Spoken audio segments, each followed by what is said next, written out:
Nkomeje kubifuriza ibihe byiza mwebwe tubana kuri YouTube channel All Morning Update. Ku muntu utarakora subscribe kuri channel urimo uratinda cyane kuko uyu ni umuyoboro wacu cyangwa se wanyu unyuramo amakuru ya mining, investment ndetse na trading byose kandi ku gihe ibintu bikagenda neza. Rero batarakora subscribe kandaho ikindi kora like kuri video, nyaboneka gukanda like kuri video ntago ari ibintu birenze, kandaho ubundi tujye tubana ibintu bimere neza. Ku bantu utari muri group WhatsApp nibwo nibwirira cyane kuko murimo murahomba. Uba utari muri iyo group WhatsApp urareba link muri description ya video ujoininge iyo group kuko hari amakuru atajya anyura kuri channel. Hano twanyuze ibintu bigaragara bifatika biba biri ngombwa ko dutambutse cyane, ariko hari support, hari ibyo umuntu aba afite mu post n'utundi tuntu twinshi twibera kuri group WhatsApp All Morning Update. Bwo rero ku muntu utarajyamo reba link urayisanga nkuko mubizi. Rero uyu ni umuyoboro wa mining nyine nababwiye ngo mining abantu bisose ni mining, harimo iyo udafite ushobora kunyandikira kuri WhatsApp nkakuhereza link yayo ukambwira uti iyi nayo mfite ma link yayo nkaguhereza ukigerageza amahirwe. Sininda rero ngarutse muri mining ya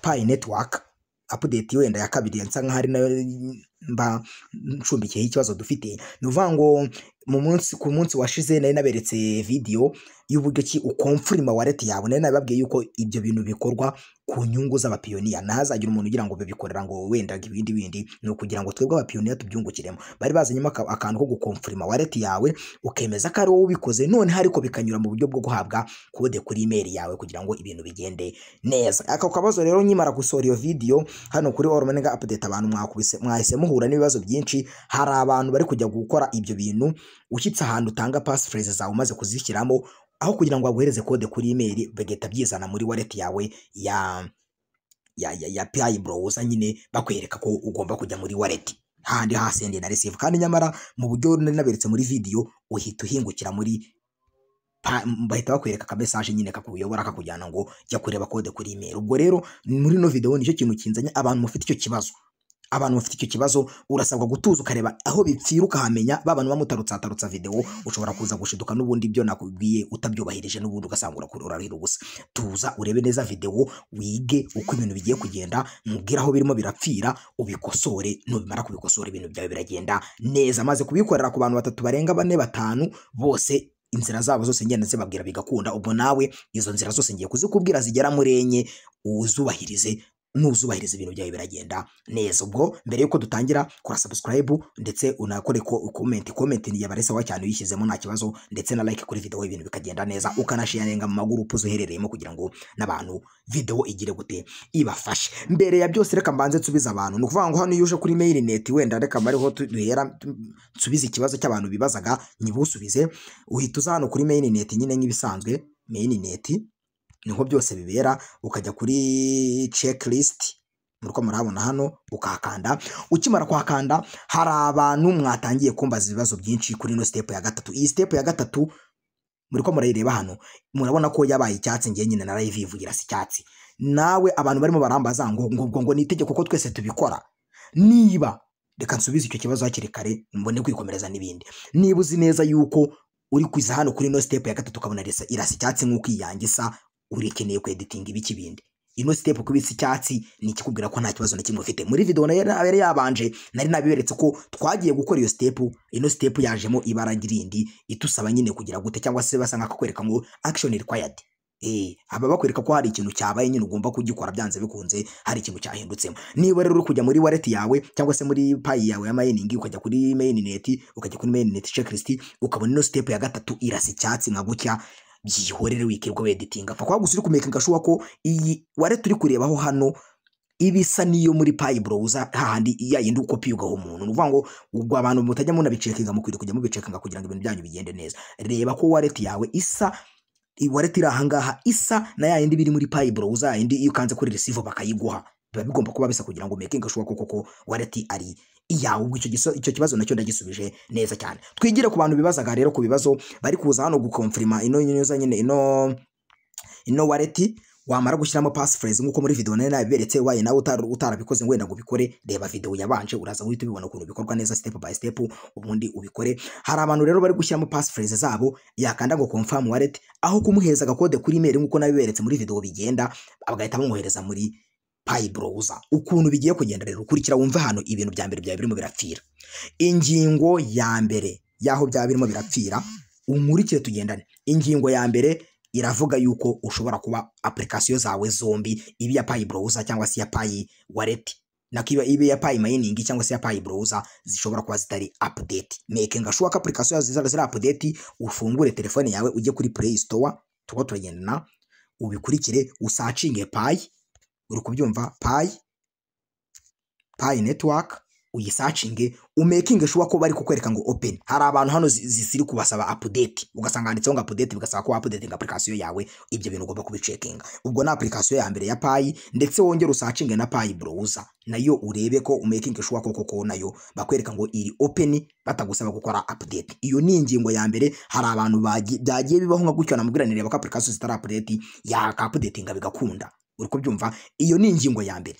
Wowe wenda ni urugero ushobora gusanga iyi step ya mbere mubwiye cyangwa se uburyo bwa mbere buruzuye, application zawe zira update, ariko nubundi byaranze. Ubwo tugiye kurebera hamwe ingingo ya kabiri. Ingingo ya kabiri ukuntu iteye rero, sininda nyine video ntabwo nshaka kiba ndende. Ingingo ya kabiri iri kukubwira yuko ushobora kuba muri wallet yawe ya Pi browser harimo, muri kumumva, nuza ya kabiri cyangwa se uburyo bwa kabiri ushobora kuri kwibeshya. Ushobora kuba muri Pi browser yawe uri kuri wallet yawe ariko iri mu buryo bwa testnet. Icyo kintu uri kucyumva, nuvuga ngo ushobora kuba uri muri testnet ukibwira yuko byazakunda kandi nyamara mainnet iba ikenewe. Uti biteye biti, jya muri Pi browser yawe. Reka nzajya mbayobora ibintu byose. Urafungura Pi browser yawe, mbere ya byose, mbere yuko ujya gukora bira bintu ubanze making sure ko kakari byo. Uze kuri wallet yawe nyine nk'ibisanzwe, tuko turagendana application ugira update, uje kuri wallet. Iyo ni ingingo ya kabiri. Ushyiremo nyine ya passphrase yawe cyangwa se nibasanzwe arimo ukomfurime nyine na fingerprint ngiye bwo ndeka mbifungure.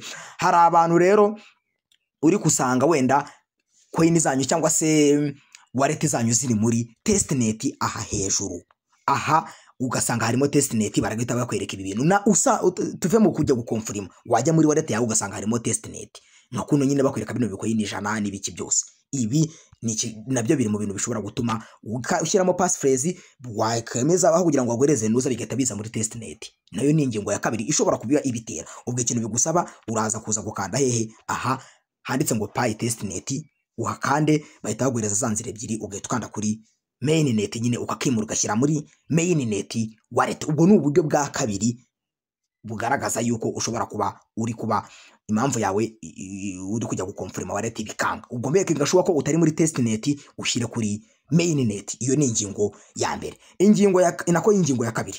Ingingo ya gatatu rero nabwo sininda ndi kubabwira ngo sininda. Ingingo ya gatatu ishobora kuba iri gutera ibyo bintu byose uri kubona uhura nabyo.